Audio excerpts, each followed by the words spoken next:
I was born here in Lincoln, Nebraska.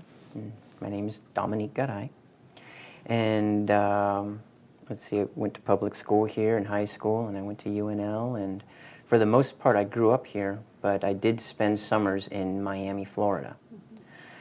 And currently, I do interpreting and some paralegal work, and I write stories and create board games and write poetry and plays and stuff like that. My name is Oscar Rios. I am originally from southern Mexico, a place called Coatzacoalcos in the state of Veracruz. I came to Lincoln, Nebraska when I was 19 years old. That's about 20 years ago. So it is interesting to see that I have lived in Nebraska 20 years, and I have lived in the United States a lot longer than I have in my home country. It's very interesting dynamics, feelings. I went to almost every elementary school here in town, and I attended Lincoln Southeast High, and Carol Svoboda took really good care of me there. She was the drama instructor. And I did go to UNL to major in theater, and did a lot of stuff after a year of college at UNL, studying graphic arts and multimedia, and so I've continued studying my whole life. Yeah. I graduated from a high school in southern Mexico. After that, my parents moved to northern Mexico because they wanted us to go to a university in San Luis Potosí, the University of San Luis Potosí in northern Mexico. That's where I started studying engineering. Unfortunately, a year after that, I realized that I wasn't passing a couple of classes which required English. That's when I and my family decided that I should learn some English. And what a better way to learn English than coming to a place where people spoke the language, and that was the United States. I came to the United States. I started at the University of Nebraska with their intensive English program, or ESL program, and I graduated eventually. After 6 years, I graduated from the University of Nebraska here in Lincoln with a degree in Spanish and a minor in education. I am currently in a graduate school getting a master's in counseling psychology. So it's keeping me busy. Well, it has a pretty profound influence on me since my childhood was here, and just when I went to school here, it was I always think that I was treated very well in Lincoln Public Schools, and when I contrast that to when I went to a large city like Miami, where I was just another kid, and then I would come back here and just see the difference. You're out there on a farm, and the skies are big, and you see all the stars, and then you go to a place like Miami, Florida. It was just all these people and cars and things going on, and it was wild. And it was nice to always come back to Lincoln, to always come back to Nebraska. And I've been to Los Angeles and New York City and Miami, and I've lived in Tampa Bay, and I'm back here in Lincoln, and it's nice. And I've done a lot of writing here, so yeah. The fact that I am an immigrant, I had to go through the process of acculturation, and that process is quite complex, and in many instances quite difficult to bear. Nevertheless, I was able to go through that process and able to get beyond some of the challenges that immigrant families and immigrant individuals go through. That process of learning a new language, that process of understanding a new culture, new environment, the experience I have had with Lincoln Public Schools, being able to see international families coming to Lincoln Public Schools, more than 50 plus different ethnic groups represented within our public school system in Lincoln. Those experiences has really influenced the way I see the world today. So when I first heard Dominique Garay, I could relate to everything he was displaying through poetry. And it was interesting because as he would share his poetry, I would begin to write and compose sounds in my mind. And it would just elevate me to a different level. I wouldn't say much to Dominic. I would be sitting in the audience, but it was causing some sort of reaction, positive one, within myself. And it was interesting because later on, Dominic would hear me play the instruments that I play as part of who I am. I like to share the music and the talents that I have with others, with this community. So he would also sit in the middle of the audience, and I learned, because he told me, that he would feel the same way as I would play music. He would then begin to create and see through words a particular part or a particular time in his life. So that's the influence that I see happening. That's really cool. Well, I think I first started writing when I was like 14 or 15, and it was really because I was so upset at everything I saw going on in the world.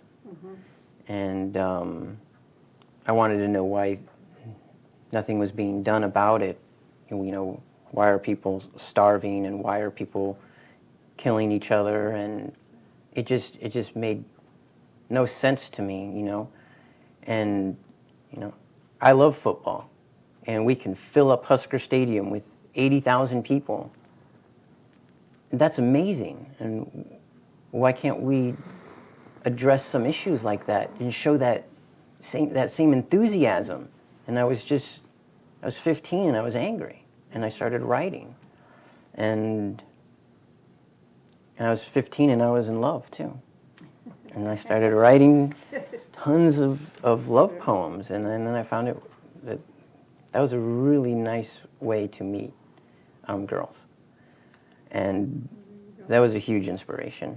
And as far as, you know, other artists go, you know, also around that time, Jim Morrison from The Doors, his poetry, his way of presenting his poetry, and Pablo Neruda is probably, he's my favorite poet. So those are some of my inspirations. Yeah. About 10 years old, when I became acquainted with South American music, music from the Andes, music from the Inca people. I had a neighbor, and his family moved from South America to my hometown. The father of this family worked at a petroleum refinery, and he was contracted by the Mexican government to come and do some work. He brought with him his entire family, and the children of this family every evening would come out with the weirdest sounds that you have ever heard. They would make these panpipes out of straws, drums out of a bucket covered with tablecloth, and they would just run around the neighborhood making noise. So I was trying to focus on my homework assignments. Here they would come just making noise, and I would have to stop and listen to that noise. It happened so many times that after a while, I gained an appreciation for those noises. So I went out the door and I would just look at them go around. And we became friends. After a year, I was hooked onto the music. Once in a while, his father would take his flute out of a case, and in the evening, he would play these most wonderful melodies, minor notes, that would just once again transport me somewhere else. That's how I became acquainted with this music. After they left, the children of the family left with me their rustic instruments, handmade, and so I was stuck with these instruments. I was still very little. I mean, 10 years old, I didn't really quite understand what I was doing back then. What I did understand is that some sort of music had touched me. And after that, I explored every single one of these instruments. And I fell in love with them. Did some research. Not being from South America, I had to learn quite a bit in terms of how to play these instruments, where they came from, where they originated, and how. It was later in my life when I decided to begin to compose my own ideas and music. Of course, using a lot of the techniques that I had learned. You know, just to expand on what Oscar was saying, you know, I would go to perform at different places, you know, theaters or auditoriums or universities, and I would see Oscar, and his music would take me somewhere else, and I would feel something within me that it just felt natural, and I would want to start moving, and I would want to start dancing as if I knew this music, as if, you know, this had been part of my history. It is very odd. It's kind of like when you're walking somewhere and you're out in the woods by yourself, and you get that feeling like, I've been here before, like, you know, in another life or something like that. But it's just that odd feeling. It is very familiar, and so. And also interesting, Dominic. Yeah. I think we felt something very powerful listening to each other, but we didn't have the guts to really come to each other and say, you know what? I think both of us would do a powerful, make something powerful. It was Bill Waters. Yeah. Because he being in charge of the education and program for the Cultural Center at the University of Nebraska, he would invite us both to do presentations. He was the one who finally said something, and one day he came and looked at us both and said, you two could put your talents together and create something completely new. It was when really we looked at each other and said, let's get together next weekend. Yeah, yeah. And what was really neat, because sometimes I write poems really fast. It takes a few minutes, and it's done, and then I'll have to spend time rewriting and working it all out. But the meat and potatoes is there, and I'm ecstatic. And when I started working with Oscar, he's just amazing. I mean, he would hear me recite a poem, and then within minutes, he had composed something. And yes, it wasn't done or polished, but we knew that this was it. This was going to work. It just hits me. And sometimes I go for long, dry spells of not writing anything. And I have to go out into life and get knocked around and beat up, and then I've got lots to write about. Out in the middle of nowhere, when I can hear silence, nothing, the birds, chirping of the birds and the sounds of the wind, tall grass really helps my mind concentrate on sounds. Nevertheless, also words help me really become creative. So if I'm not out there, I'm with Dominic, and all he has to do is just start or begin reciting his poetry. And as I say sometimes, flow follows form, and I will just wrap around every word my imagination and creativity in order to come up with something that will work for that particular piece. I think it comes from, the music I listened to and the books I read. And my mother started me reading at a very young age. And, sometimes I'd go to a friend's summer school and they'd give me a stack of books and I'd read them all before the period was done. And so I think my mom, for exposing me to literature. But I don't know. Like I mentioned Carol Svoboda. She really tapped into me and got me to express myself on the stage. And then I realized that I had the ability to pull from a lot of characters and people that I met. And so, I don't know. I like sometimes writing, when I write a poem, sometimes it's me speaking, but sometimes it's somebody else, And so, someone might read a poem and go, whoa, but it wasn't me, it's, so anyways, yeah. Different voices come, I pull from a lot of different places, yeah. Every moment of my life, there are things that change, and music definitely is one of them. At one point, I was afraid to explore, to move out of my comfort zone in terms of what I knew, what I learned through listening to hundreds of records and music. And I would be afraid to really venture out of that.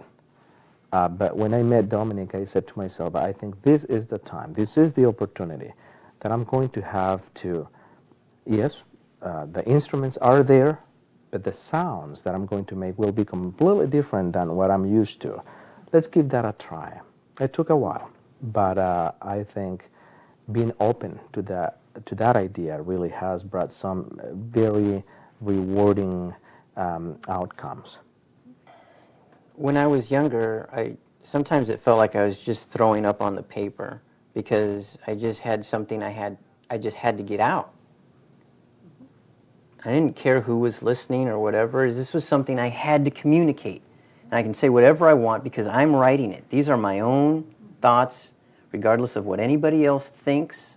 These are my thoughts, and I put them right on there. And then whatever people thought, they thought. And then as I began performing and seeing, whoa, there are people in front of me. And I want my communication to go somewhere. And I want it to be duplicated. And so personally, I try to write for the largest mass of people that I can reach. I want it to be universal. I want to include everybody. Music is a way of communication. I can relate emotions through sounds, bending a note, making a flute cry. It is amazing how that can enhance the experience of words.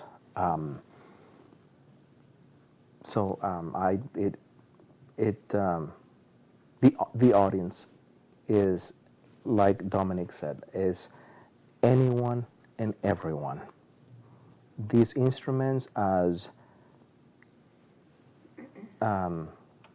exclusive as they may seem, because they are weird, they are awkward.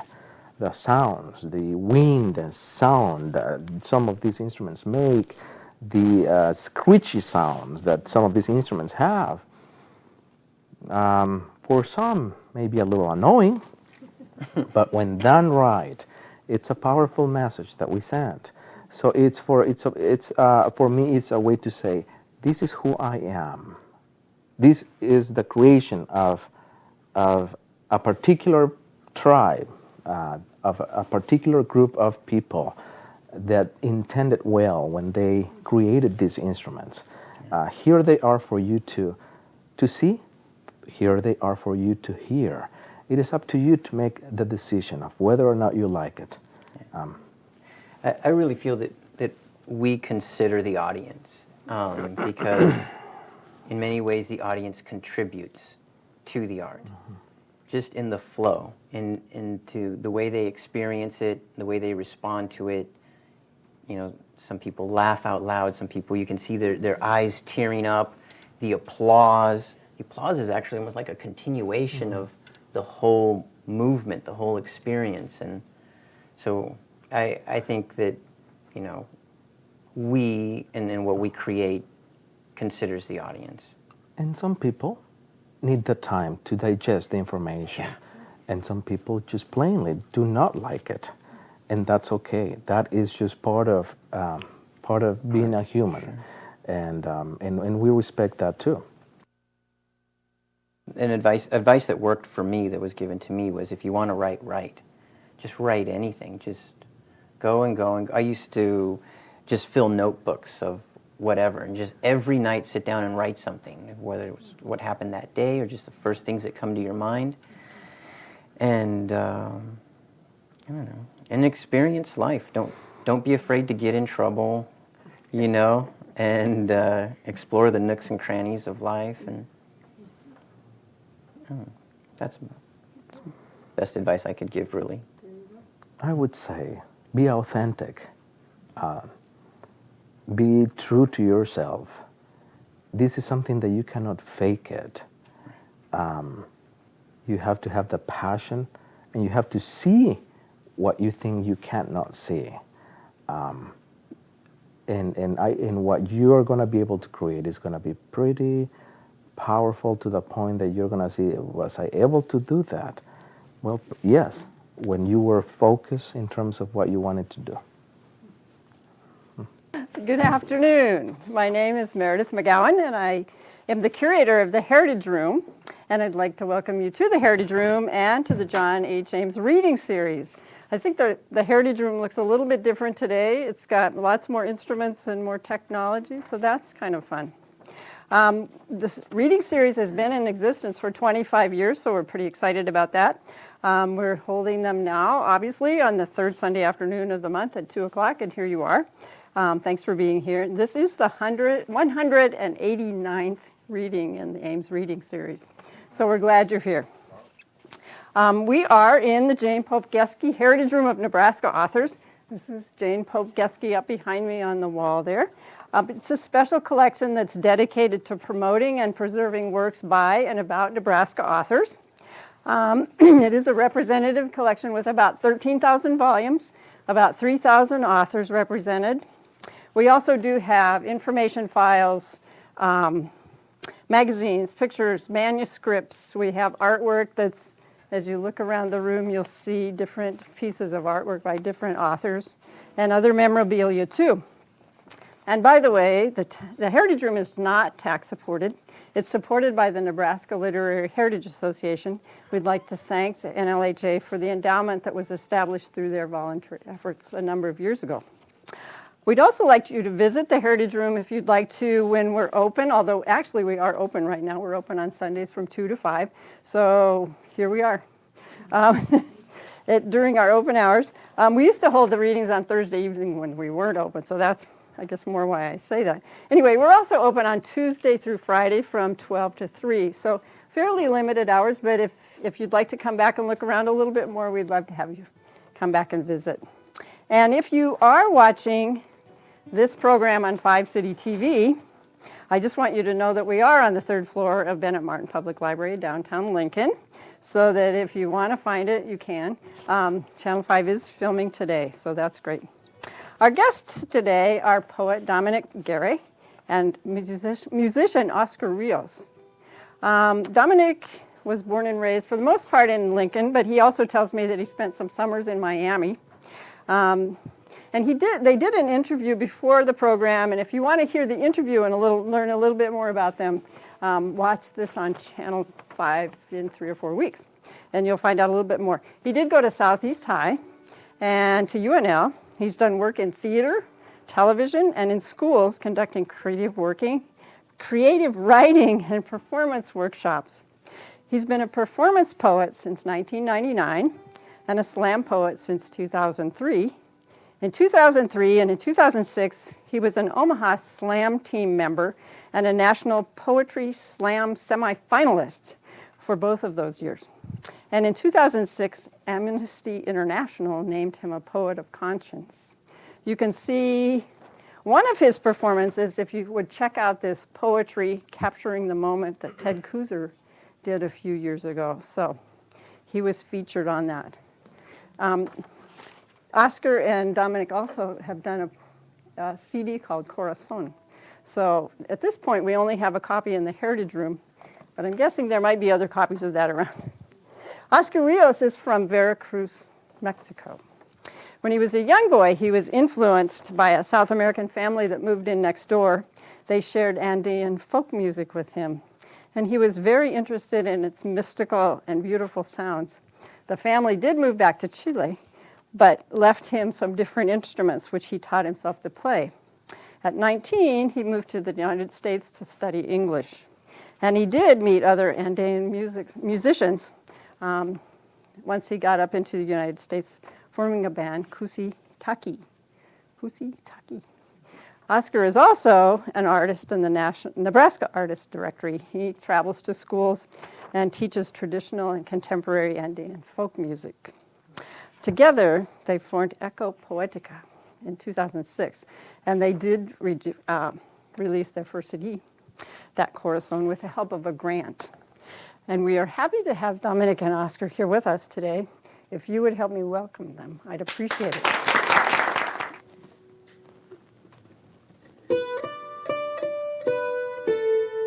You might ask, what is a tortilla?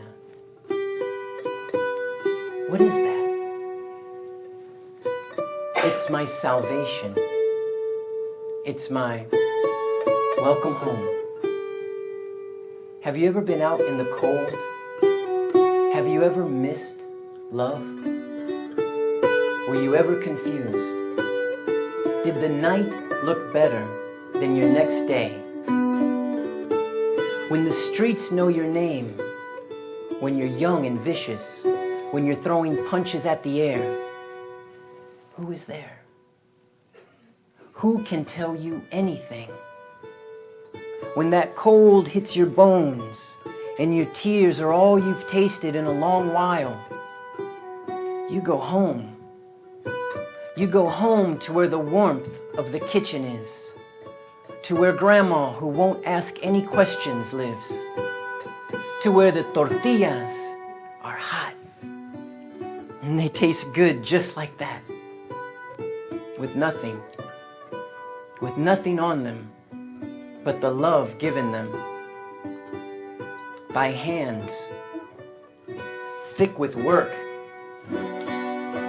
thick with kneading,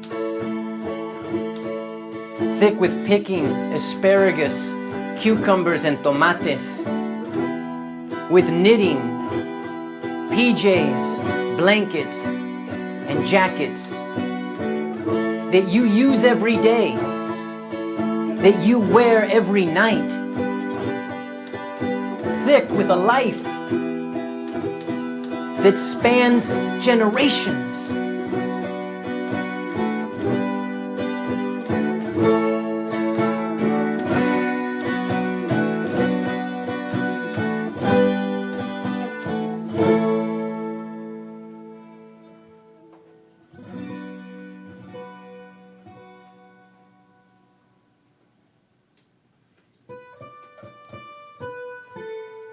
¿Quieres frijoles, mijo? Do you want beans, son? Sí, grandma. Ten un poquito de agua. Here, some water. Gracias, Grandma. Estábamos preocupados. We were worried. I know, Grandma. I know.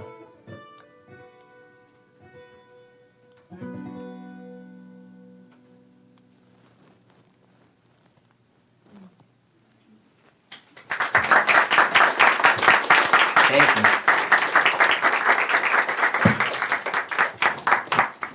So that piece, it's called Tortilla, and was inspired by my grandmother, Micaela Sanchez. She had a farm here in Lincoln, and it was a pretty famous farm. I think more so for the asparagus, but also it was a place that people knew you could go there, like just through the word of mouth. We would get a lot of visitors from other states, and it was right next to the Burlington Northern train tracks. So a lot of times we would get people who would just jump off the trains and come over. And she made tortillas, and she made tortillas for everybody, and taquitos if you were hungry. And if you were really hungry, you could go out and pick some vegetables and bring some back. And I don't know, she was just that type of person, that she was very kind and very generous and very loving. Her love had no limits, and she liked to help people, and she loved teaching people to make tortillas. So, it's one of those things where, you know, I'm sure every culture has their tortilla, you know, or their bread, or their, you know, sauerkraut. I don't know, but when you walk into that space and you get those smells and those aromas, something just is so comforting, and you feel like it's okay, like you've come home, you know. This next piece is called Bones in the Back Seat, and it has to do with the Day of the Dead. And it's a holiday they celebrate mainly in Mexico, but throughout South America, to honor and give respect and remember those that have, you know, passed away. There's a word that I use, and it's called calavera, and this is a calavera. It's a skull. Yeah. Did you want to say something else? Those calaveras were quite scary. When I was, let's say, 6, 7 years old, my teachers would say, well, today we have a wonderful art project. We all are going to we're going to make our own calaveras. And right on the forehead of that skull, write your name. Just be proud of it. And I'm like, no way. I'm not going to write my name on that thing.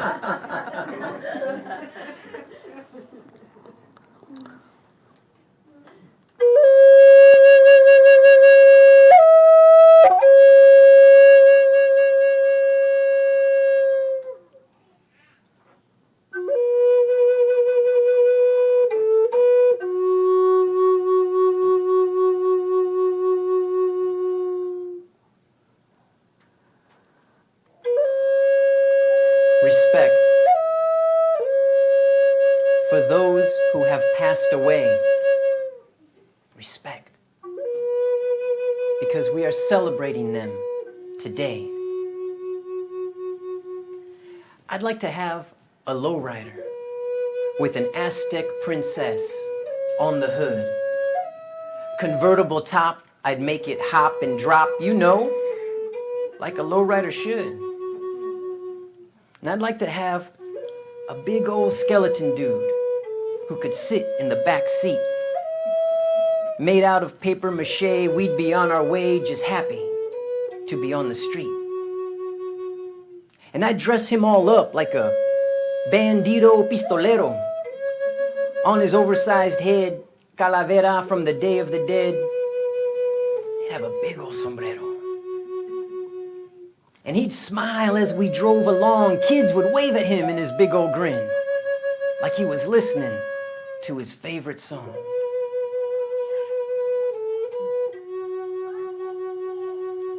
And the police would pull us over. saying, "Hey, what's with the skeleton in the back?" I'd say, "He represents my family and my friends who have passed away, officer. And now they've got my back." And with that, they'd step away, tipping their hats, showing respect to my bandito pistolero, keeping them all in check. And we would ride out to the park at about midnight. Sitting there in the dark, I would start to write. I'd remember smiles, pleasure moments, and good times. And even though I'd know they're gone, they would always carry on in my writings, in my rhymes.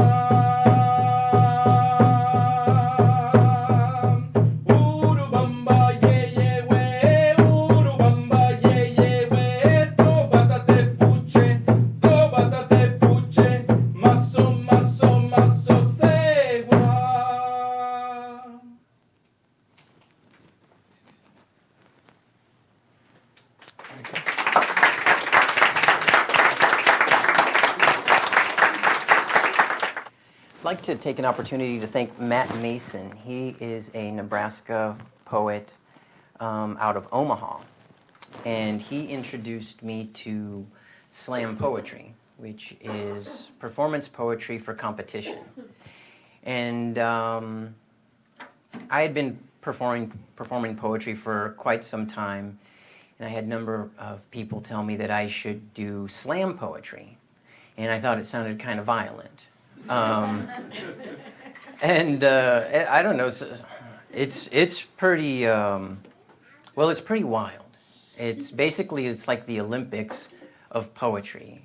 And so if we were going to have a slam poetry contest here, we'd pick five members of the audience, and you would score each performer on a scale of, 1 to 10. 10 if it was the most amazing, beautiful poetry with a wonderful performance, and then a 1 if the poem never should have been written in the first place. And so it's just a process of elimination, and it's a lot of fun. And so this next piece might give you an idea of what a slam poem might be like.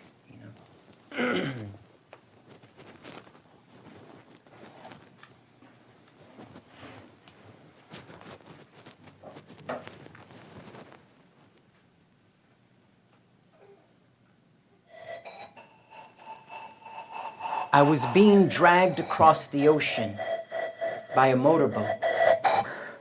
And with my mask on, I could see the bottom, the coral and the fish, full of peace and hope as I held on to that rope. I thought, I could live in a world like this. Now, in the 1980s, there were riots on the streets of Miami. More specifically, Overtown, Liberty City, and yes, Coconut Grove. $1 million homes, $1 billion hotels, Porsches and Beamers, know what I mean? Brunch at the marina, that type of scene. But the riots weren't there, they were just a few blocks away. Still Coconut Grove, but not the Grove, because no one wants to go to that part of the Grove. Liquor stores, cocaine whores, cars without hubs, dogs in the street, shoes hanging from telephone lines, them dealers dealing drugs. It's 1982 and Coconut Grove is where I go to school. 60% black, 30% Latino, 10% white. I'm not there to fight, man, I'm playing it cool. I'm no fool, I'm sharing my now-or-laters. I'm on the track team with Rodney, Roosevelt, and Joe. I run the 220, the 880. I'm not fast, but I'm not slow. My best friend's John Pyle, curly blonde hair, green eyes, pale skin. He's half Puerto Rican. I'm half Cuban, half Mexican. They thought I was Arabian. It didn't seem to matter then. until that day in May when a cop blew a young unarmed black man away. And no one waited for a verdict, no one waited for an arrest. 1 hour later, the place was a mess. They closed off the Grove, they closed all the stores. You can't go there to get your Gucci no more. Your Versace, Armani, forget about that. They're setting cop cars on fire. They want payback. Not just because of what happened, but what happened before. They all want to know. How many more? If they don't make noise, who's going to listen? Who's going to care or sign the petition? The victim's family doesn't have their $100,000 to take the case to high court. It's just another black kid shot down. There's nothing here to report. Oh? Let's light some fires, throw some bricks through some glass. You want a news story? We'll get one to you fast. And the beach seemed a long ways away. I was 13 and it felt like a dream when I heard I didn't have to go to school that day. But I got on that bus and there were only 7 of us and I went anyway.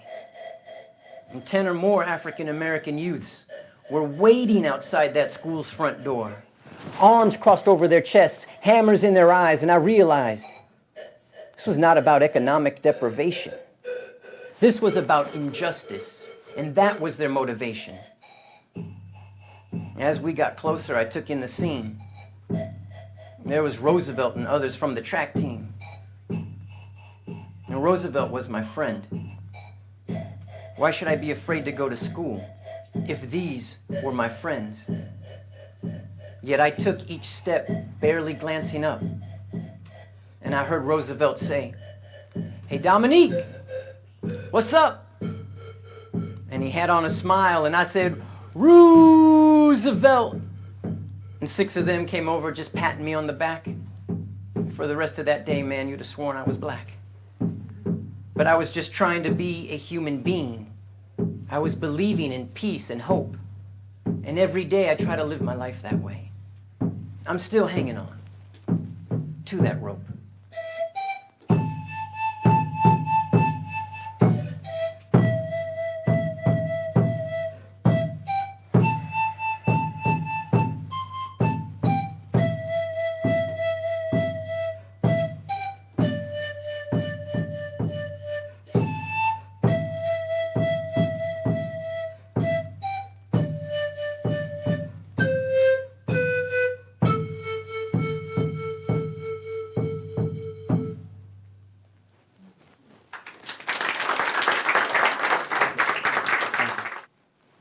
Shall I whisper a kiss? Send it running over to you like moccasins on the plains, like the thunder calling the rain, like the lightning in the sky, like my dreams when I can fly. Nebraska moon shines its light upon me. Nebraska moon keeps shining on me. Sweet willow dove, you're my one and only. Nebraska moon keeps shining on me.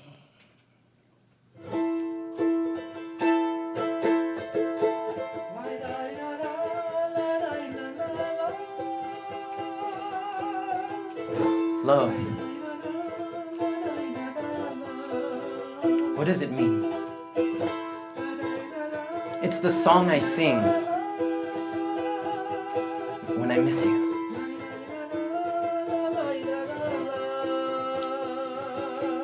It's the joy you bring and the smiles you bring when I kiss you.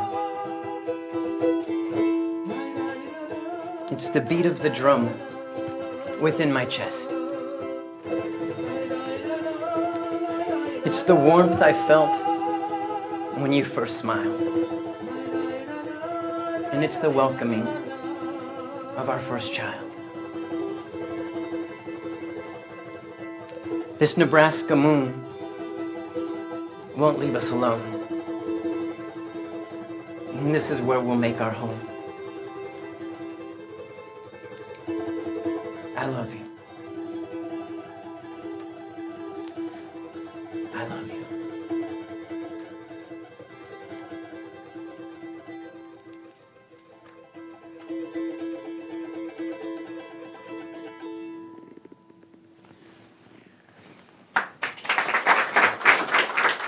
When I was a child, when I was a kid, I was just going through changes when I did what I did.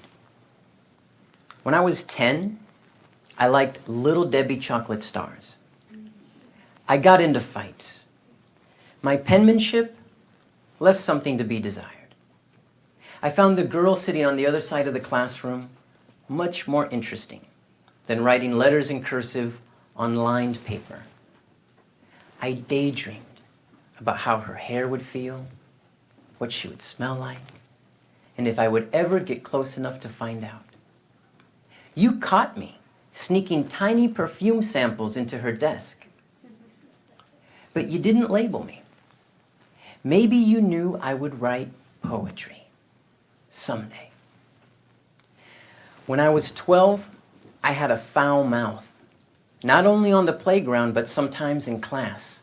I sucked at math and wasted erasers away trying to find the answer. I'd get frustrated and say, not even knowing that I had said it out loud. You called it to my attention, but you didn't label me. Maybe you knew I would write poetry someday. When I was 13, I got high in the gymnasium. I flushed M80s down your toilets. I shoved ammonium carbonate capsules into my nostrils and ran around like a fool. I missed 99 days of school. You held me back a year, but you didn't label me. When I was 14, I was a nerd with just a few friends. I didn't have time for commas, periods, and exclamation points. I was too busy clearing out dungeons. I needed experience points. I was a 7th level thief with a dagger +5 on an adventure with an elf and a dwarf. We were just fighting to stay alive. When I was 15, I went to parties. I dated girls. I disrupted your class. I threw clay and smeared it all over your clock. I lit John Buckman's pants on fire when no one was looking. He danced around the potter's wheel, slapping his buttocks and yelling, "My ass is on fire! My ass is on fire!" You took my knife away, but you did not label me. So thank you. Thank you for sending me to detention, where it was quiet and I could think. Thank you for giving me something to read. Thank you for letting me fall asleep in your class and not waking me up. Thank you for inspiring me.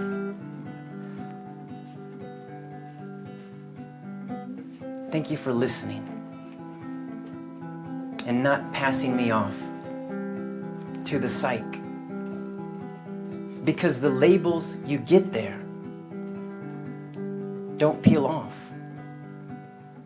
Because the drugs they would have given me would have destroyed my creativity. Who's to say what's normal? I wasn't ADD, ADHD, or whatever. I was a child. I was a kid. And I was just going through changes when I did what I did.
You are the most beautiful. A marvel from the red skies. A magnet for eyes. And men fall apart in praises. And men fall apart because your beauty burns with the luminosity of the sun. Stares are quickly turned away. They cannot withstand your brightness or your warmth. And I cannot speak to you of love. I cannot. For fear of getting close, of getting near,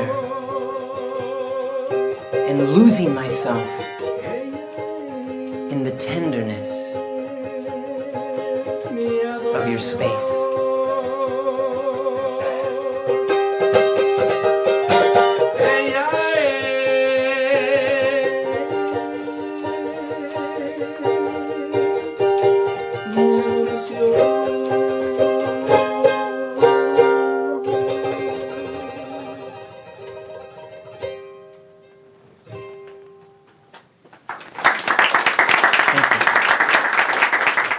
I guess it's probably our most famous piece. The reactions I get to this poem, including my own, are varied.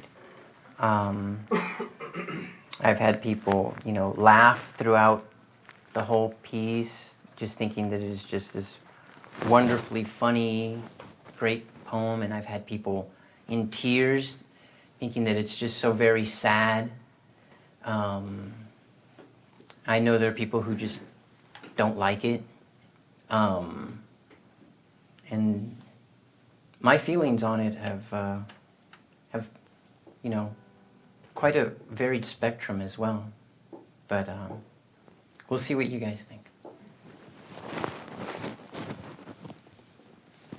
Listo?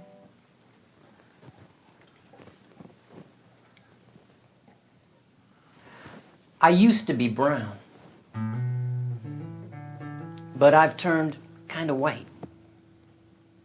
And it's taken some time. This didn't happen overnight. I used to just speak Spanish until I started watching TV. Then Deputy Dog and Sesame Street. Oh, they got a hold of me. See, I grew up on a farm. People came there to eat, picking tomatoes, asparagus, and corn. No neighbors across the street. So imagine this kid's reaction when I discovered Dairy Queen, McDonald's, and Coke, and that crown they gave you at Burger King. I started going to school, but few were like me. My lunch in a sack, tortillas with beans.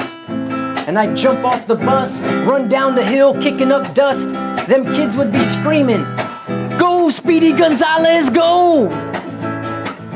But that wasn't my last name. It was Sanchez, but to them, just the same. I used to be brown, but I've turned kind of white. And it's taken some time. This did not happen overnight.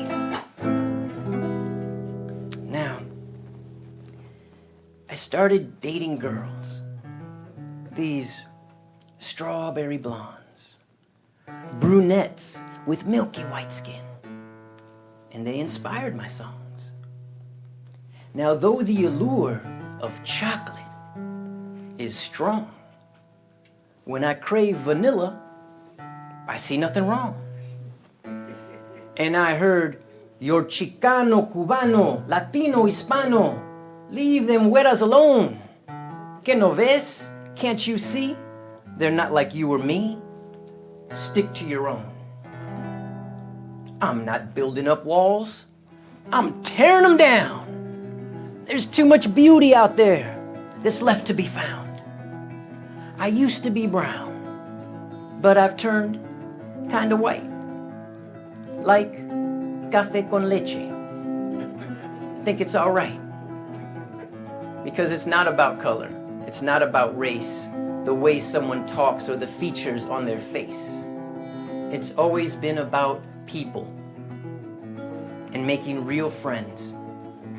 It's about being a spirit, and that never ends.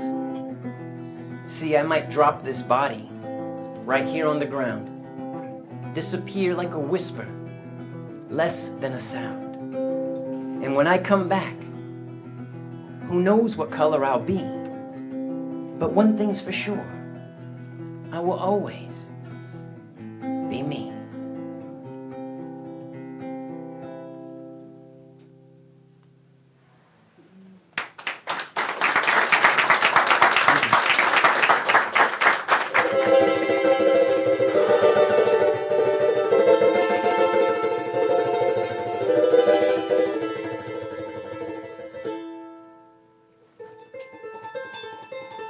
Millions of years in a sea of oblivion.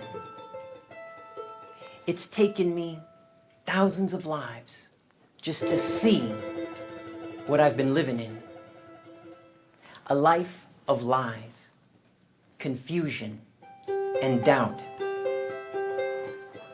I lived in fear and I knew nothing about the truth of the matter. The life of love.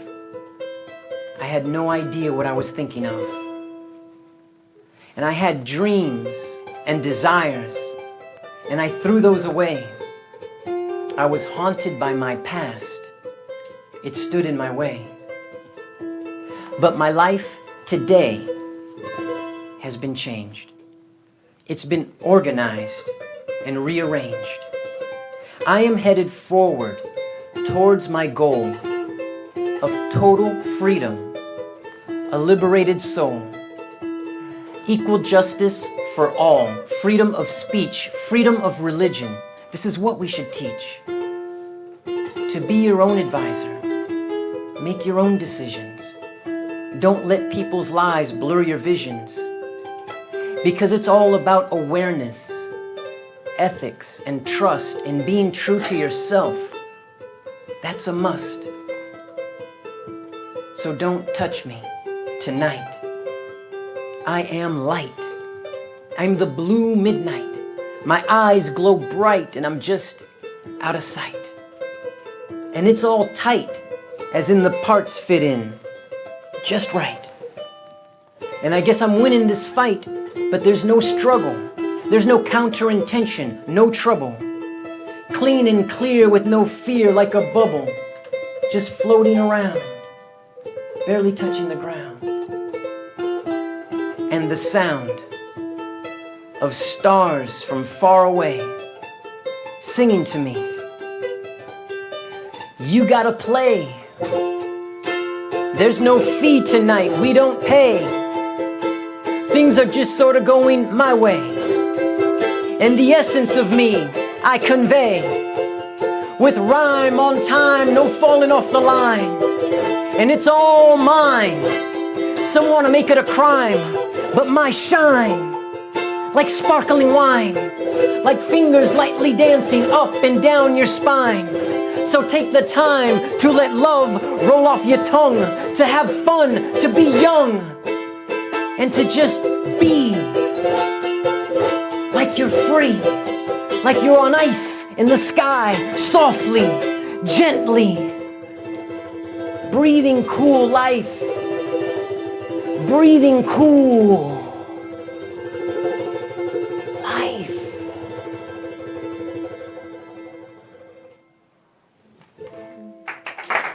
Thank you.